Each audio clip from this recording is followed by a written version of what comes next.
On est venu protester contre la démolition de ces bâtisses-là.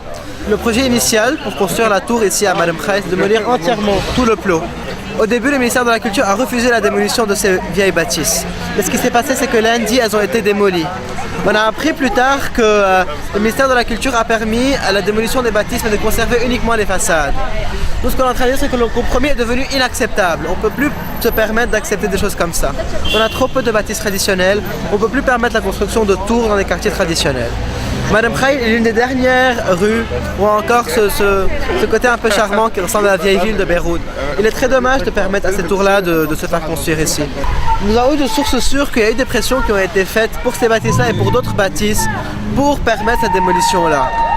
Donc on a voulu dire non à ces pressions-là. On a dit non aux politiciens d'utiliser leur pouvoir pour des fins immobilières, pour démolir notre vieille ville. Chaque bâtisse traditionnelle est en danger aujourd'hui. Au Liban, nous sommes l'unique pays arabe qui n'a pas une loi qui protège son patrimoine, qui a une loi seulement pour les antiquités. Nous demandons notamment l'application de la loi qui protège le patrimoine.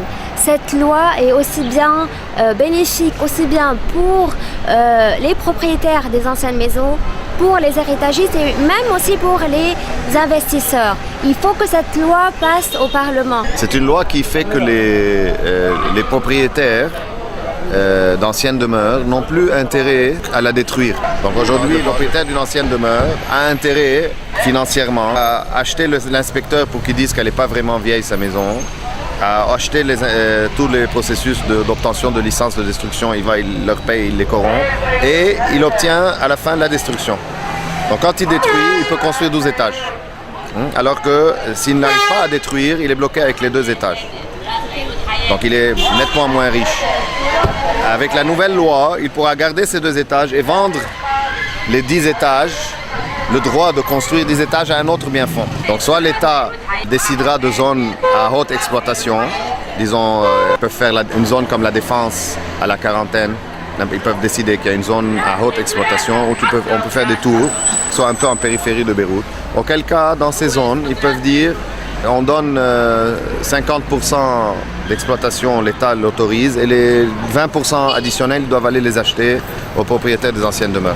C'est une des solutions, disons. C'est une loi qui aidera certainement à diminuer la pression de tous les gens qui veulent vendre ces vieilles bâtisses. Mais le problème c'est quoi? C'est que les politiciens qui ont le contrôle sur cette loi-là ont des intérêts dans les plans du real estate. Ils ont des compagnies qui construisent des tours, ils ont des compagnies qui font des investissements immobiliers. Voilà, et c'est pour ça qu'il y a un conflit d'intérêts entre les gens qui doivent faire passer cette loi-là et les gens qui sont censés qui sont en train de démolir, qui sont en train en fait de profiter de l'absence de cette loi.